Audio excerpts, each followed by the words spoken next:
Bueno, es que el asunto de decidir la vida, mueve muchas pasiones, sobre todo muchas posiciones distintas, y creería yo que hay mucha desinformación.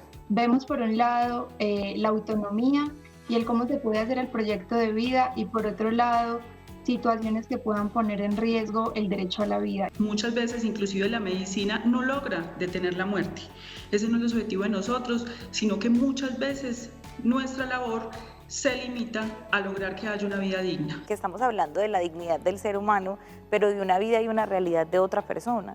Bienvenidos. En un minuto estaremos hablando acerca de un tema tan importante y tan apasionante como este. ¿Quién puede decidir sobre la vida humana?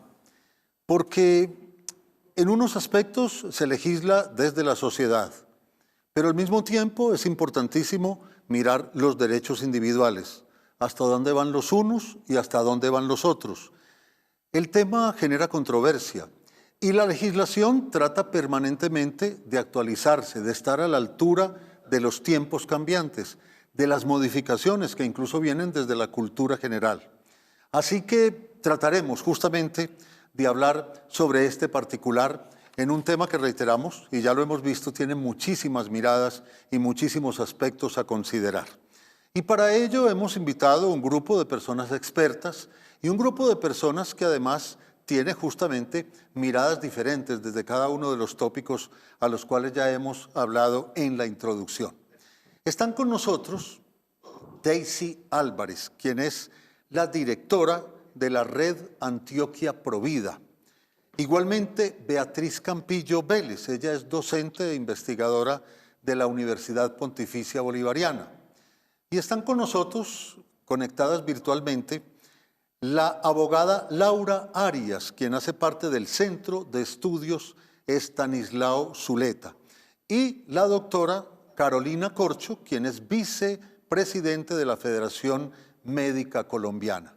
Entonces tendremos, por supuesto, una mirada muy amplia y tendremos seguramente muchos aspectos sobre los cuales vamos seguramente a ampliar nuestra visión, nuestro conocimiento y vamos a aprender con la idea de que ustedes, televidentes, saquen sus propias conclusiones. Decidir sobre la vida, específicamente sobre interrumpir su inicio o establecer el momento de la muerte, implica debates atravesados por aspectos filosóficos, políticos, jurídicos, religiosos, éticos y educativos que varían de nación a nación. A nivel jurídico, el Centro de Derechos Reproductivos manifiesta que en más de 50 países está totalmente despenalizada la interrupción voluntaria del embarazo o IVE, salvo contadas excepciones, especialmente en América Latina y África. Las legislaciones condicionan y penalizan drásticamente la interrupción. El Guttmacher Institute promedió que entre 2015 y 2019, 61% de los embarazos no deseados a nivel mundial terminaron en aborto. Pese a esto, las cifras sobre la cantidad de IVE realizados, legal o ilegalmente, no son claras. El Guttmacher Institute estima que entre 2015 y 2019 se realizaron 73 millones. La OMS es más conservadora con la cifra y menciona que son 40 millones. En el caso colombiano, la interrupción voluntaria del embarazo está despenalizada en los siguientes casos. 1. Cuando la vida o la salud de la madre está en peligro. 2. Malformación del feto. Y 3. Cuando el embarazo es causado por abuso, violación, incesto, transferencia de óvulo o inseminación no consentida. Pese a esto, la ausencia de legislación en el Congreso de la República, que desde 1975 ha tramitado 33 proyectos de ley sin ningún pronunciamiento, ha ocasionado ausencia de claridades para la realización del procedimiento y malestar entre la ciudadanía que se debate en grupos de presión a favor de ampliar las causales y quienes consideran que se debe prohibir completamente. Sobre la eutanasia, aunque la Corte Constitucional despenalizó esta en 1997 y le pidió al Congreso que legislara al respecto, de los 12 proyectos que han intentado reglamentarla, no se ha aprobado ninguno.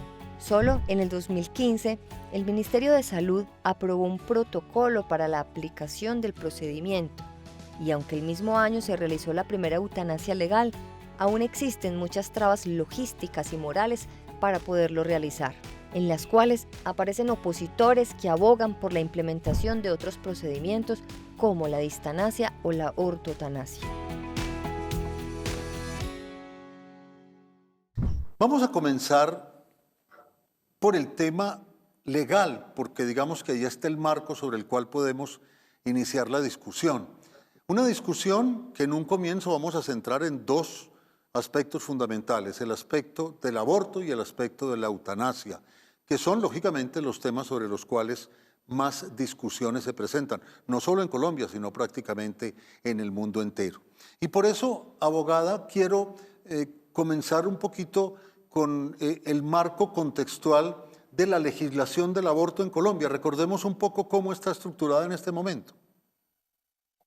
Claro que sí. Bueno, el delito de aborto está tipificado en el artículo 122 del Código Penal y este artículo ha sido interpretado por la Corte Constitucional.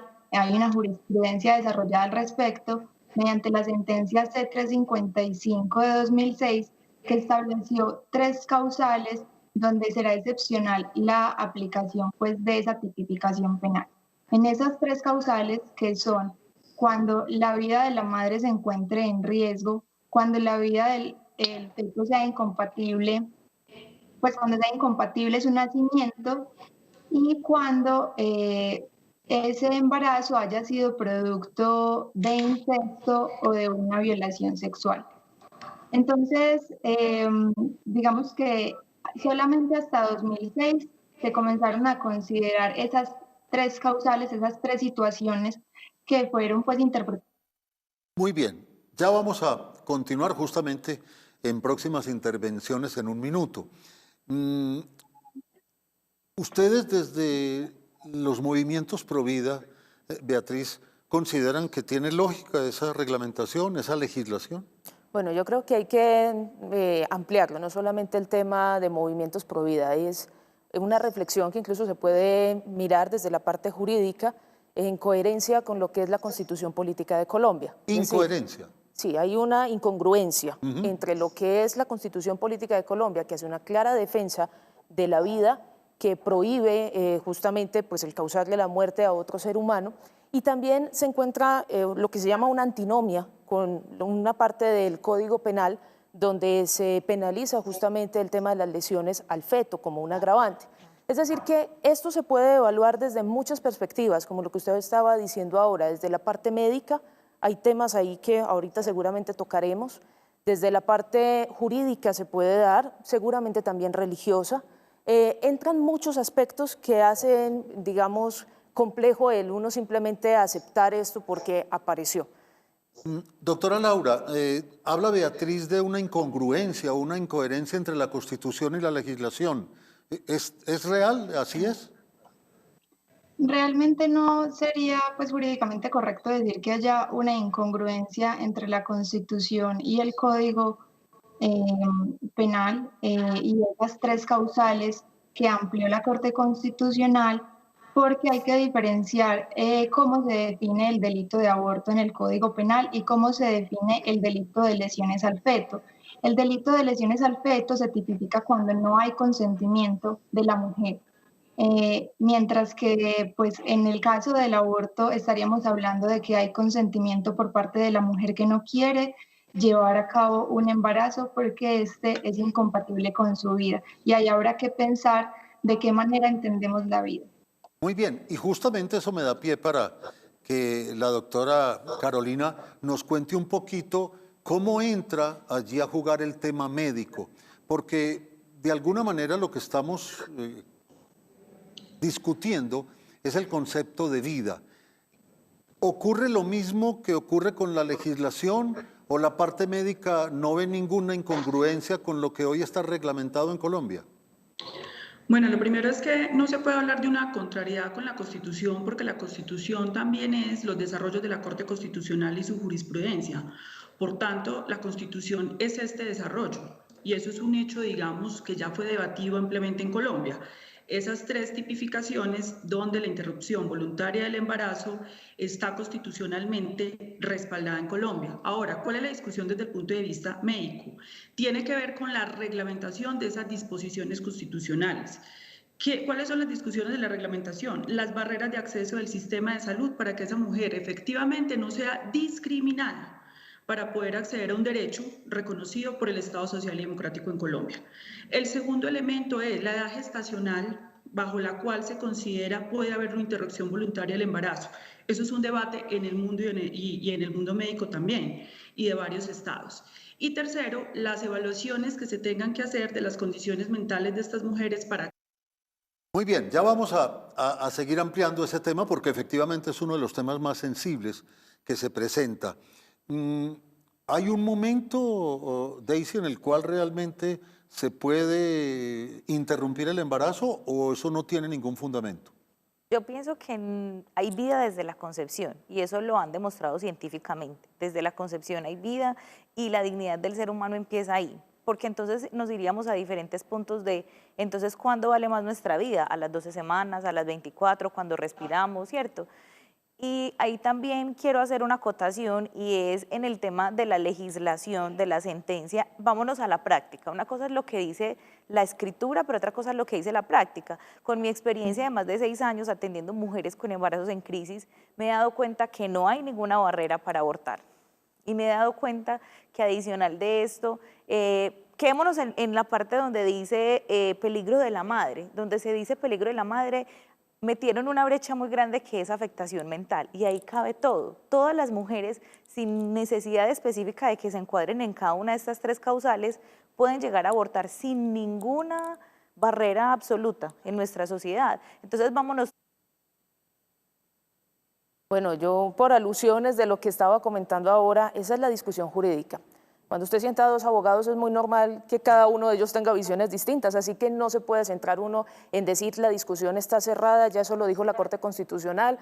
Claro, a manera de órgano de cierre aparece el tema de la cosa juzgada, pero eso no quita, y lo digo ya en mi condición de politóloga, que reconozcamos que la Constitución es política, que la soberanía la tiene el pueblo, y que en este sentido fueron 5 magistrados simplemente de una corte integrados solamente por 9 que dieron esa decisión, esa sentencia, desconociendo muchísimas, digamos, protestas y formas en las que se expresó el pueblo colombiano. Y lo digo por cientos de cartas que se enviaron, por manifestaciones que se han tenido y porque hubiera sido muy interesante llevar esto al Congreso de la República.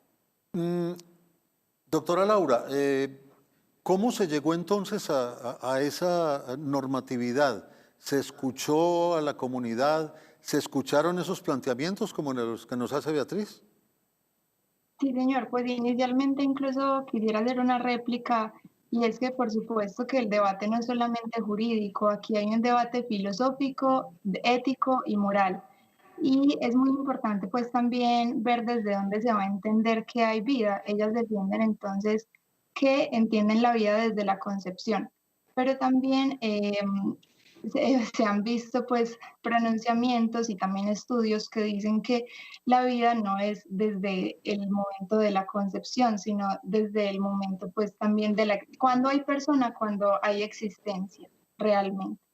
Y en ese análisis de la Corte Constitucional se analizaron casos de cuáles eran esas barreras a las que se estaban viendo enfrentadas las mujeres y cómo se estaba poniendo en riesgo la vida misma de las mujeres con la penalización del aborto. Doctora Carolina, ¿la tendencia en el mundo en este aspecto es cuál? ¿O hay todavía muchas contradicciones entre un país y otro? Lo primero que hay que aclarar es que los estados modernos son estados constitucionales y no dependen necesariamente de las mayorías del Congreso.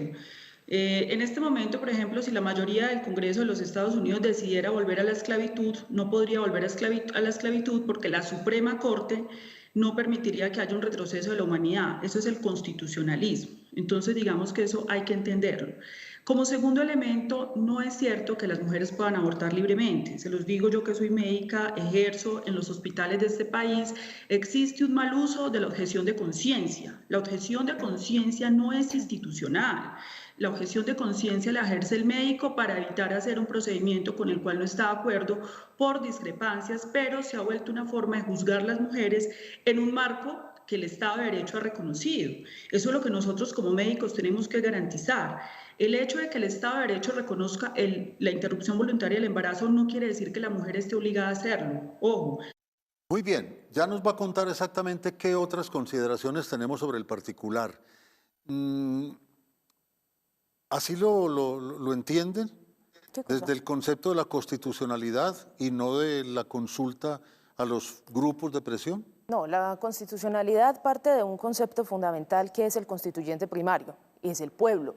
Es decir, las constituciones responden no a tendencias mundiales, sino al sentir de un pueblo. Eso es al menos el espíritu de las constituciones. En otras palabras, lo que estoy denunciando aquí y que se ha hecho en muchas ocasiones es que ahí hubo un mal manejo. También se ha criticado a la Corte Constitucional porque extralimita su función. Se pasa a hacer una interpretación que cambia y que casi que llega a legislar.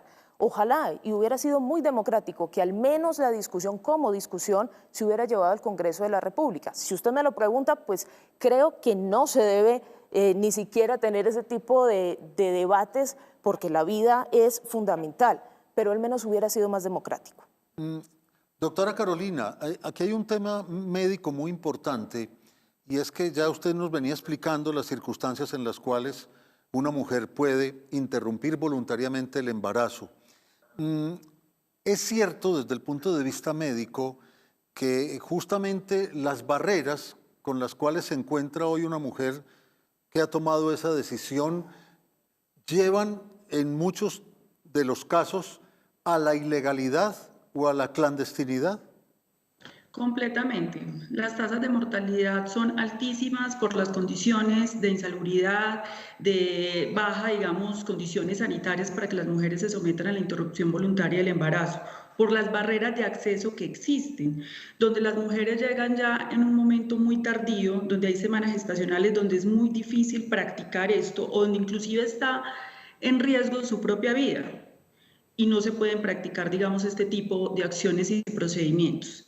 Entonces, en ese sentido, las legislaciones frente a la vida no solamente son las legislaciones, o a favor o en contra de la vida no son solamente las legislaciones frente al aborto y la eutanasia. Yo soy una persona provida y los movimientos provida deberían pronunciarse frente a las reformas de la salud en Colombia que le entregan la salud al mercado y que acaban vidas de mujeres en este país. Eso es una reforma contra la vida. O las reformas tributarias que se hacen en este país, o las reformas agrarias que tienen a la gente en condiciones de hambre. Eso. Daisy, pero digamos que hace un rato nos decía que sí, que hay un acceso, digamos, amplio, tranquilo, para que una mujer pueda ir a interrumpir el embarazo. Sí, de hecho, no coincide entonces esa apreciación con la de la doctora Carolina y algunas informaciones en general en medios de comunicación, según las cuales entonces la mujer cuando encuentra esa barrera inmediatamente se va a la clandestinidad. ¿No es verdad? Yo les puedo hablar desde mi vivencia de día a día, pues yo trabajo en una institución que atiende este tipo de mujeres 24/7, pues, pero realmente... O sea, la realidad es que hay instituciones que prestan el servicio del aborto y solamente te dan una carta diagnosticándote que tienes depresión, que efectivamente no estás bien mentalmente para asumir ese embarazo, ni siquiera te hacen una prueba médica si es incompatible con la vida, si te violaron, ni siquiera lo verifican. O sea, simplemente tú vas y dices que quieres abortar porque estás estresada, te echaron del trabajo, porque no lo puedes asumir y no te dan otras opciones. Y al otro día, a las 7 de la mañana, estás en esa institución haciéndote el aborto de un mes, 12 semanas o 8 meses de gestación y no pasa absolutamente nada. Y lo peor de todo es que es una situación que es una realidad. O sea, no es, desde mi realidad del día a día, no es que yo vea barreras por ningún lugar. De hecho, desde las mismas EPS, el tema que la doctora dice, la objeción de conciencia.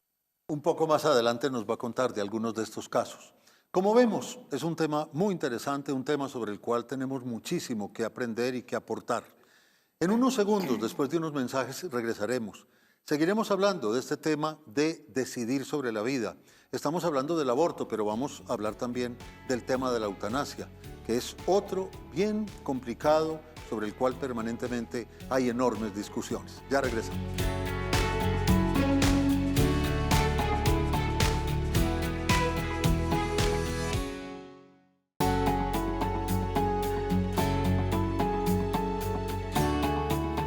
Continuamos en un minuto y estamos desde esta aula del pensamiento hablando sobre el derecho a decidir sobre la vida. Y estamos enfocados en el tema del aborto, que como ya lo hemos podido palpar, pues tiene puntos de vista encontrados. Y uno de ellos, y quiero hablar de la parte legal, doctora Laura, tiene que ver ya no solo con el derecho a decidir, sino con el derecho a que se respete la decisión. Y en ese campo también ha habido muchos inconvenientes desde el punto de vista práctico. Sí, realmente ha habido muchos inconvenientes en la medida en que hay una penalización. Entonces hay una confusión a la hora por ejemplo, pues saber si sería legal o no practicar un aborto. Mm, Porque entonces está penalizado, pero también aparece como un derecho y eso pues, se convierte en una barrera a la hora de poder practicar el aborto, porque entonces los médicos no saben si realmente está dentro de las causales. Y las mujeres también sienten mucho temor de si están dentro de lo legal o no al abortar. Y pues también habría que preguntarse qué es lo que está en juego ahí. Yo creo que hay que diferenciar pues también como el juicio ético o moral que se puede hacer y creo que el análisis sí se debe hacer también en Muy bien, análisis en todos esos aspectos y esos términos. Yo quiero preguntar, Beatriz, por algún tipo de discriminación ya de carácter social. Puede que no sea penado, puede que cumpla con la normatividad, pero ¿realmente ocurre que esa persona que acude al aborto siente luego un rechazo social? Pues mire, nosotros tratamos de acompañar a esas mujeres. Y lo digo, tratamos y hablo de las fundaciones porque también quedan muy lesionadas. Se ha vendido una mentira, literalmente, de que eso es como sacarse una muela y no pasó nada. La mujer queda vuelta a nada y necesita apoyo psicológico y necesita acompañamiento en todos los sentidos. Entonces también a esa mujer hay que acogerla. En ese sentido, lo que yo estoy planteando aquí es que hay que hablar con la verdad, hay que mostrar las cosas como son, hay que hacer las discusiones. Daisy tiene aquí más experiencia en eso que yo, pero es escuchar a esa mujer realmente cuál es la dificultad que ella tiene y no simplemente lanzarla a un abismo y luego dejarla sola. ¿Quería aportar algo, Daisy? Sí, en el tema, por ejemplo, que la sentencia dice que la mujer debe tomar la decisión de abortar libre y voluntariamente, hay que empezar a analizar varias cosas. ¿Qué tan libre es? ¿Qué tan voluntario es? ¿Y qué tan consciente es de lo que va a hacer? Porque muchas veces se le llevan a las mujeres a abortar diciéndole no pasa nada, no hay nada, es un cúmulo de células, no es un ser humano. Ojo, no estoy hablando de persona, no es un ser humano, no vas a tener ninguna consecuencia más allá de un sangrado, un cólico menstrual y no vas a tener absolutamente ninguna consecuencia psicológica, cuando la realidad nos dice otra cosa. Las mujeres sufren demasiado después de haberse proporcionado un aborto y muchas de las mujeres, yo podría decir el 90% de las mujeres acuden a los abortos por presiones secundarias, llámese pareja, llámese sociedad, llámese familia, llámese miedos e inseguridades. Entonces pienso que no es tan libre, no es tan voluntaria y no es tan consciente la decisión que toman las mujeres a la hora de abortar. Y aquí se toca el tema médico, doctora Carolina. Dice Beatriz, la mujer que da vuelta a nada.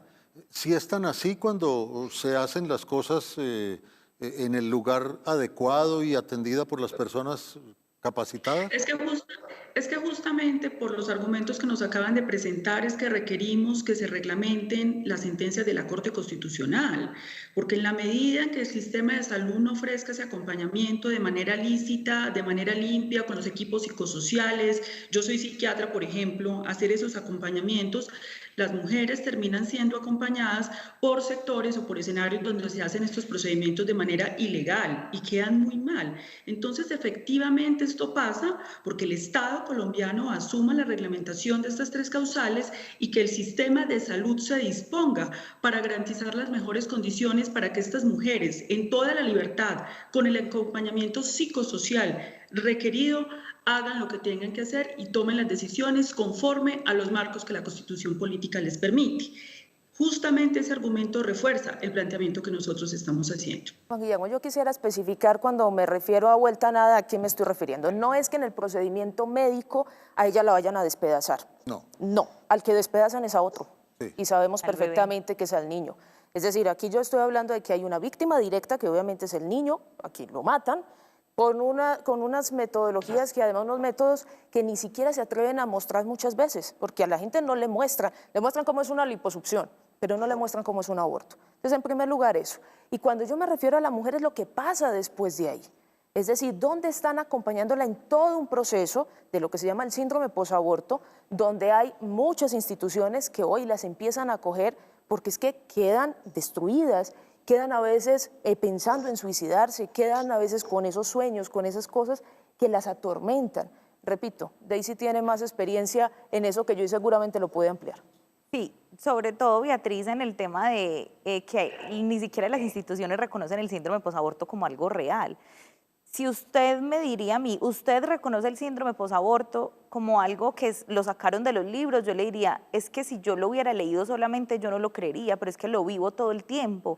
Y el síndrome posaborto es casi un mapa que se dibuja en cada una de las personas que han pasado por el aborto. Y ojo, no estamos hablando de solo la mujer que es la que va y se practica el aborto, lo sufren terceras personas, el papá del bebé que paga el aborto, la amiga de la amiga que fue a pagar el aborto, sufren consecuencias. Entonces, ¿cómo podemos desconocer desde la psiquiatría, que la doctora misma ya es profesional en este campo, las consecuencias de, por ejemplo, un estrés postraumático, que básicamente eso estamos hablando del síndrome posaborto? Y las instituciones que defienden el aborto dicen que no existe y que es mentira, por lo tanto no les hacen seguimiento psicológico a las mujeres que han pasado por esta situación. Doctora Carolina.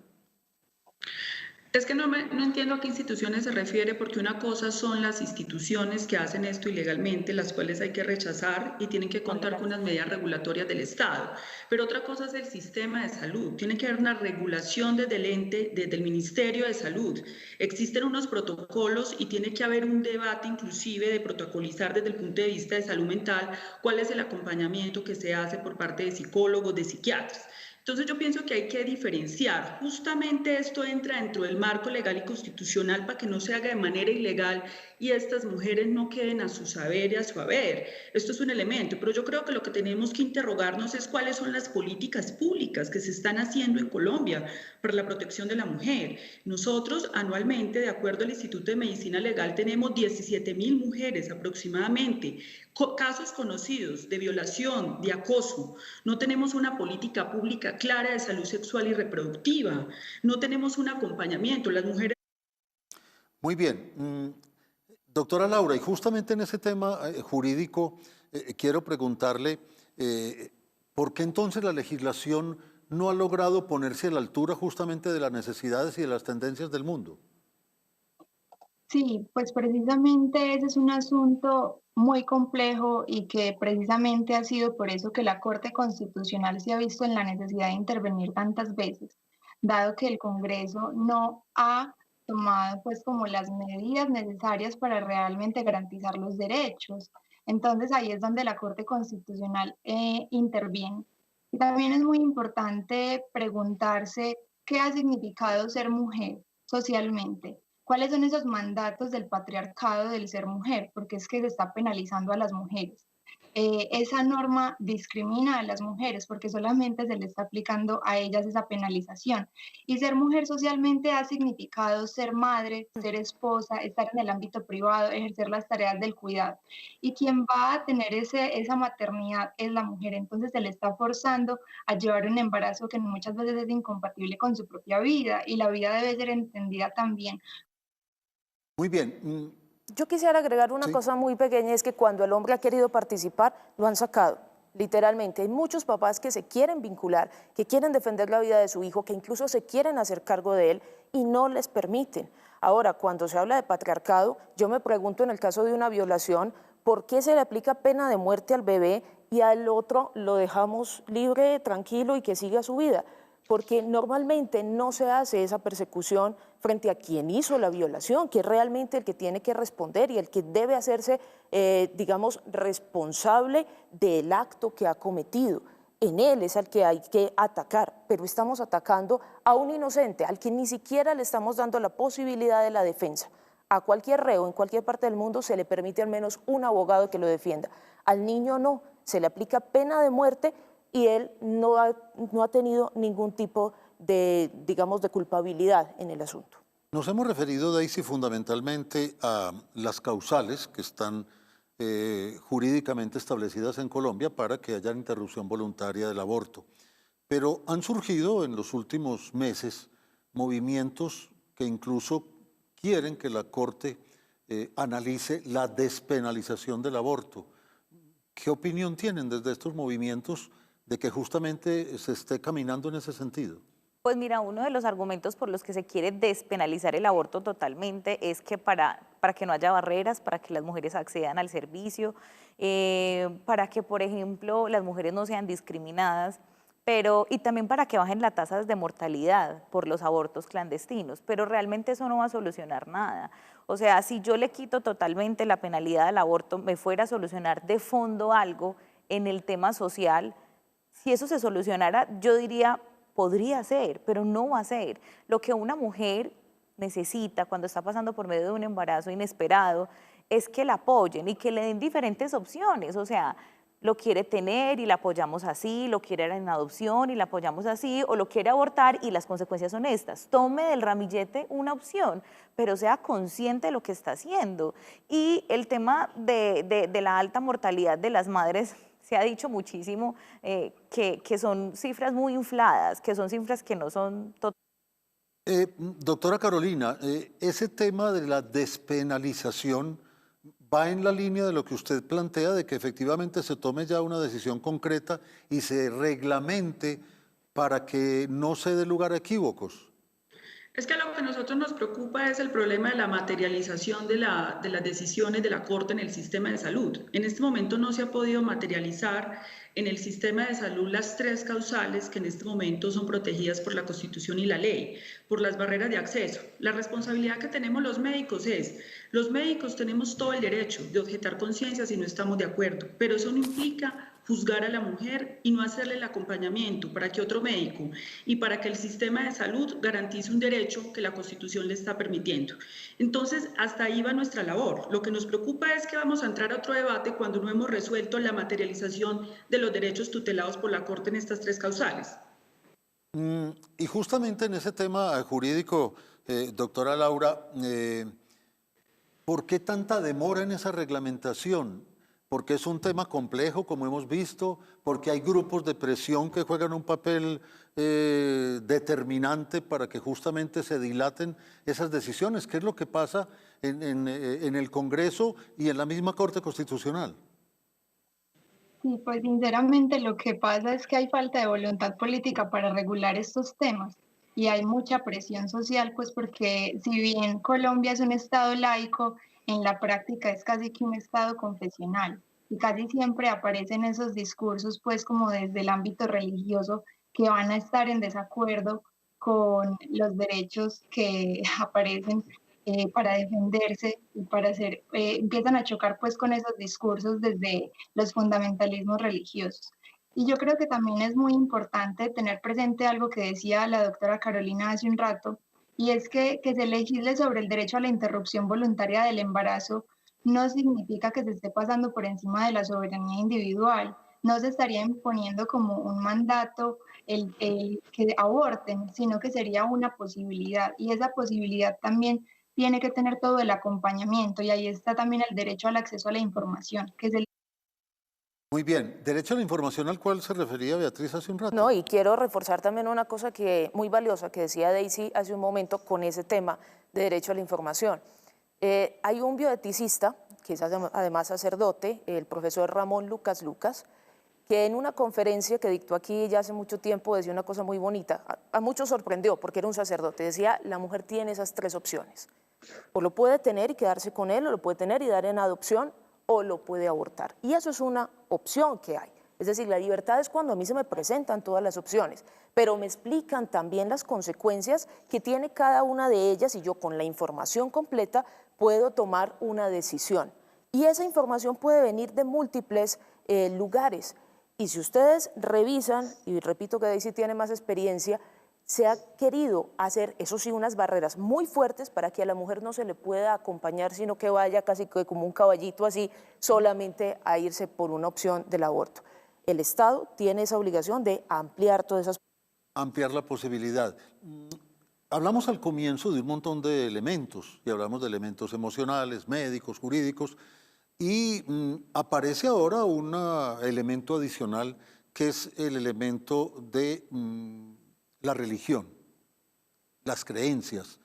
Y de alguna manera todo este tema del aborto, Daisy, pasa por una frase que uno escucha permanentemente y es que la vida es un don de Dios. ¿Qué papel juega ese pensamiento justamente en lo que estamos discutiendo?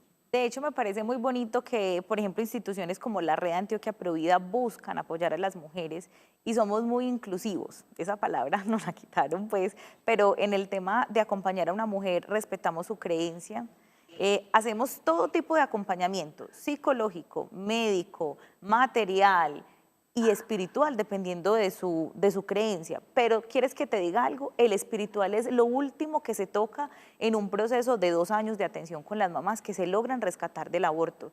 ¿Por qué? Porque primero tengo que llegar a intervenir muchas cosas de esa mujer, su realidad, su materialidad, sus relaciones afectivas, restaurar el vínculo entre mamá y bebé, empoderarla como mujer para que pueda salir adelante en la sociedad, presentarle opciones, hacerla empresaria, volverla a que ella pueda estudiar. Mira todo el ramillete que se hace con una mujer que se quiere acompañar para que no aborte. No es decirle tenga el hijo y vaya, usted es muy berraquita, no, es acompañarla. Doctora Carolina, usted ha reclamado permanentemente que no ha habido ni celeridad ni el tema se ha tratado integralmente como debiera ser. ¿Sí piensa que ahí, como bien decía Laura hace un ratito, el tema de que somos o es Colombia un Estado laico, aparece la religión como una fuerza que complica las decisiones o que por lo menos las dilata? Mira, se lo digo como médica, si una mujer practica una religión, yo tengo que respetar esa práctica religiosa, y si esa práctica religiosa le impide practicarse una interrupción voluntaria del embarazo frente a los principios constitucionales, yo tengo que respetarla y acompañarla en eso. Ahora bien, como decían las personas que me antecedían, si hay mujeres que están siendo coaccionadas para tomar decisiones de interrupción voluntaria del embarazo, eso es una denuncia muy grave. Ustedes tienen que denunciar penalmente eso.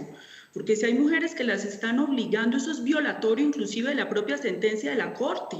Ninguna mujer puede ser coaccionada y obligada y llevada a un quirófano sin que tenga la información suficiente. Eso es un delito. Tienen que denunciarlo, eso es gravísimo, lo que ustedes están planteando ahí. En ese sentido, nosotros respetamos profundamente las creencias religiosas y si una mujer en función de su creencia religiosa quiere un acompañamiento médico en nosotros. Muy bien. ¿Sí están así? Lo hemos denunciado. Ah, sí. Lo hemos denunciado permanentemente en medios de comunicación y, por ejemplo, con ciertas reglamentaciones que se intentaron hacer desde el ministerio, también dijimos que se estaba coartando esa libertad de información. Es decir, hay que entender que esto no es que yo pueda llevar así un solo caso, venga, que hasta la llevaron obligada con una pistola en la cabeza. No, se hacen los métodos de una manera más subrepticia, más superficial, que de pronto no es tan fácil de identificar, pero lo hemos denunciado y hemos denunciado también cuando desde esa parte del Estado no se han ofrecido esos otros acompañamientos. Aquí lo que estamos reclamando es acompañar, mostrarle que si usted también quiere tener ese hijo, pues usted también debe tener esa red de apoyo en la sociedad y el Estado debe hacer ese acompañamiento. Yo quiero hacer una acotación y es, dentro de ese acompañamiento que se le ofrece a las mujeres que tienen ese embarazo inesperado, que están pasando por una crisis en medio de ese embarazo, ellas simplemente lo que se les hace es unos primeros auxilios psicológicos para que baje la ansiedad, se les hace una clase básica de biología, qué es lo que usted tiene dentro de su vientre a las semanas con las que usted llega, que es una realidad biológica, le late el corazón a las 6 semanas, ya tiene el sistema nervioso, dependiendo de las semanas que la mamá tenga. Y posteriormente la mamá escucha, mira, si vas a decidir quedarte con el bebé, te vamos a acompañar así, así, así, que ya se los conté. Pero si vas a darlo en adopción, te podemos acompañar así, así. Pero si decides abortar, porque es tu decisión, finalmente, nadie te está coartando, vas a sufrir estas consecuencias. Cuando la mamá decide, muchas gracias por la información, pero quiero abortar, que es el 1% en nuestro caso de las mamás que deciden abortar, les damos una tarjeta y les decimos, mira, vas a sufrir el síndrome posaborto, nos importas como mujer, regresa donde nosotros. Y el 80% de los casos vuelven.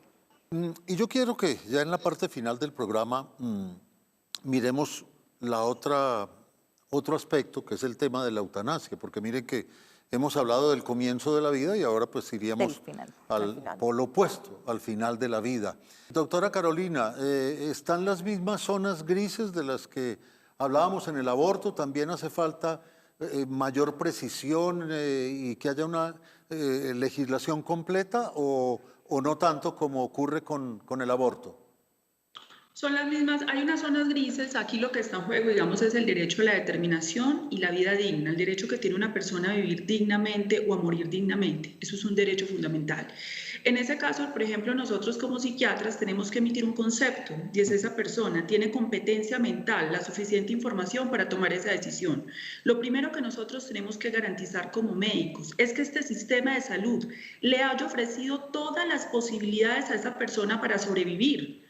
El manejo del dolor, porque no puede ser que una persona sea sometida a eutanasia sin que el sistema de salud en Colombia le haya ofrecido lo que se puede ofrecer desde el punto de vista médico para garantizar. Ese es el primer concepto que nosotros emitimos garantizando eso. Y posterior a eso, eso pasa por una junta y en esa junta con la persona, después del concepto de nosotros de competencia, de la que la persona estuvo informada y bien atendida, se toma esa decisión. Así procede. Muy bien.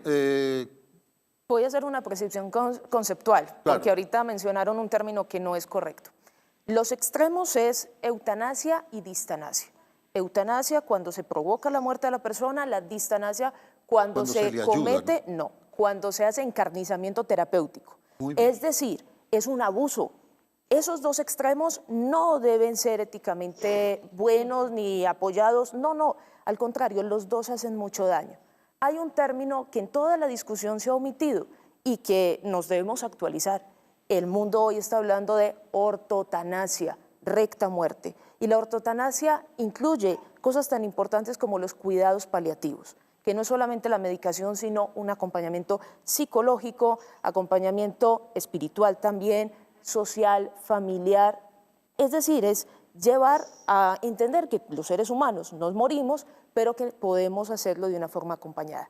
Y además está el tema de la limitación en el esfuerzo.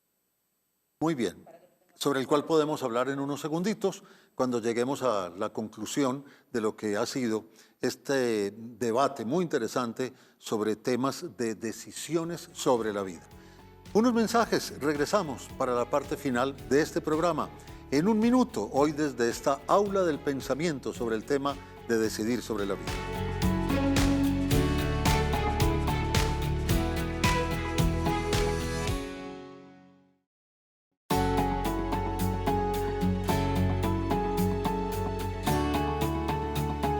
Continuamos en un minuto y seguimos hablando sobre decidir sobre la vida. Hemos hablado sobre el aborto, estábamos hablando ahora sobre el morir dignamente, el ayudar a morir dignamente, en fin, una serie de conceptos importantes que también están en discusión. ¿Qué tendencias hay en el mundo, doctora Carolina? ¿Realmente cuáles de estas fórmulas que hemos planteado aquí hoy tienen más cabida en las tendencias médicas? En el mundo enteramente, pues en este momento, por el avance del constitucionalismo, se está dando el proceso de la despenalización del aborto y, por ejemplo, en los países europeos hay una despenalización de la eutanasia, porque hay unos sistemas de salud que también pueden responder a esas demandas, porque vuelvo e insisto, el derecho formal es importante. Y las mujeres tienen derecho, digamos, a acceder a que en la Constitución exista esa posibilidad, eso no las obliga. pero tenemos que materializar que efectivamente el sistema de salud pueda hacer esto de la mejor manera para que la persona efectivamente esté decidiendo con libertad y no por la presión de que como no tiene un antibiótico o como la EPS no le entregó un analgésico, no se aguanta el dolor, tenga que apelar a la eutanasia. Eso es lo que es inaceptable en el sistema de salud. En Colombia son los asuntos materiales que habría que analizar. Pero para ustedes, más allá de esa parte material, ¿también hay una parte espiritual o no? Sí, es importante saber que efectivamente se le hace, como Beatriz decía, un acompañamiento espiritual, pero no solo espiritual, se hace acompañamiento psicológico, familiar y demás. De hecho, me parece supremamente importante poder tener esa integralidad, tanto en el tema del aborto como en el tema de la eutanasia. No solamente decir, no es que hoy, por ejemplo, en diferentes países los niños pueden llegar a acceder a la eutanasia, o los adultos, por ejemplo, ¿cierto? Pensemos, un niño qué capacidad tiene poder decidir si él quiere practicarse la eutanasia. Sería otro punto. Quisiera hacerle mis minutos a Beatriz para que ella pudiera terminar la idea que tenía ahorita. Bueno, no, simplemente estaba mencionando lo de la limitación del esfuerzo terapéutico, porque no se trata de caer en ese extremo de que es la distanasia, de decir es que este no se puede morir y hay que hacerle de todo y no se puede ir. No, hay que entender que hay un momento en el que el ser humano, los aparatos que me pongan, ya mi cuerpo no va a responder. Eso lo sabrá el equipo médico y en el momento, ese tema de cuando limitamos, no es cesar, no es quitar lo que vitalmente el ser humano necesita, alimentación, hidratación, no, es qué cosas de las que hay ahí ya no me están funcionando porque mi cuerpo definitivamente no va a tener una mejoría. Eso lo están haciendo hoy el campo médico, se toman decisiones con el tema de pandemia. Por supuesto que el tema ha cobrado importancia, pero quiero hacer énfasis en que son cosas muy distintas. No estamos de acuerdo ni con eutanasia ni con distanasia. Estamos de acuerdo con ortotanasia y con los cuidados paliativos que ella lleva, que obviamente... Muy bien. Bien. Muy bien. En esa línea, Laura, ¿se podría realmente generar una reglamentación, lo mismo que estábamos pidiendo justamente para el aborto en este tema?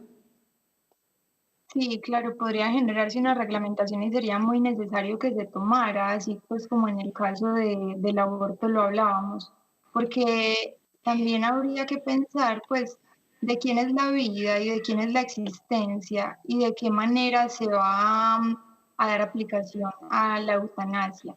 Si se trata de ayudar al bien morir, esa decisión de quién es esa vida que está en juego y cuáles son las implicaciones que tiene. Entonces hay que hacer el acompañamiento, pero también en qué condiciones. Y la eutanasia se va a aplicar es cuando la vida ya, pues cuando ya no haya nada que hacer, nada, no hay nada más por hacer por esa persona. En realidad lo que está es sufriendo y eso se vuelve en un trato inhumano que pues va siendo incompatible con la vida misma. Entonces es en ese sentido que sería necesario también reglamentar. Muy bien.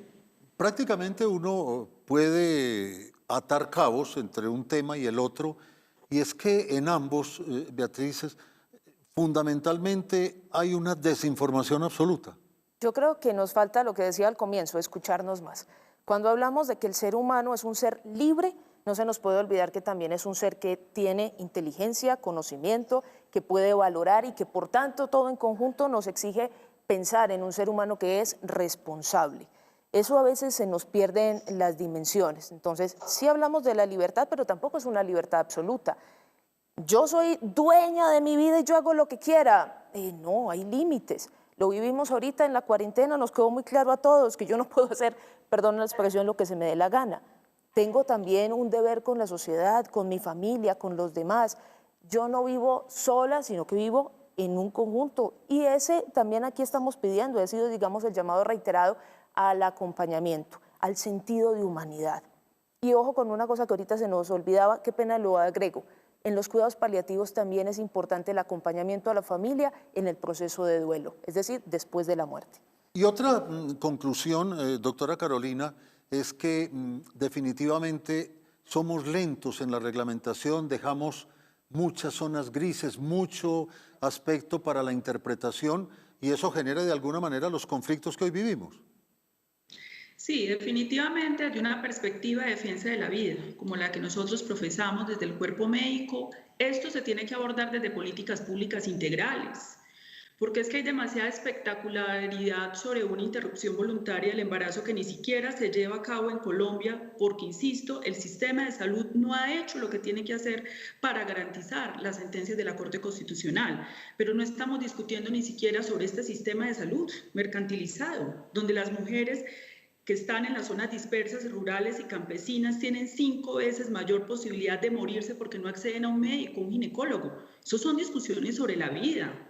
Son discusiones que hay en este momento en el Congreso de la República. Tenemos que discutir sobre todas las políticas de salud sexual y reproductiva, el acceso de las mujeres a la anticoncepción, el embarazo adolescente, la pobreza de las mujeres, el empleo de las mujeres. Esas son políticas de la vida a las que yo me suscribo y me parece que tiene que ser el alcance que demos las mujeres en... Pues sin duda alguna es el alcance que deben tener estos temas. Temas que, como hemos visto, tienen muchísimas miradas y sobre las cuales hemos escuchado opiniones bien interesantes. Eso queremos, que nuestros televidentes, después de escuchar los argumentos de los expertos, saquen sus propias conclusiones. Esa es la idea de este programa, En un Minuto, que generamos desde esta aula del pensamiento. Nos reencontramos en una próxima oportunidad.